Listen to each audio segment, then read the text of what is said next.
So I'm going to enter this consumer key and shared secret for Crestwood Elementary Schools.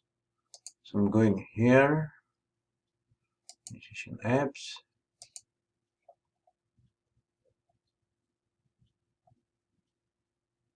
Crestwood Elementary.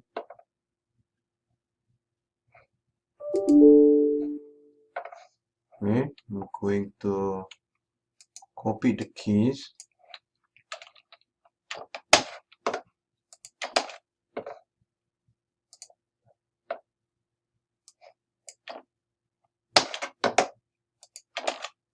And I'm gonna save it. So it's successfully configured. Alright, so I'm gonna go back here. I'm gonna check because they claim they cannot run it when they try to use it and give them an error. I'm gonna check here. The codes were not saved.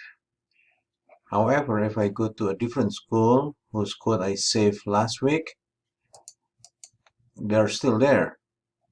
I'm gonna go to, for example, Mount Whitney High School. The codes were saved, and teachers at Mount Whitney High School were able to use the app.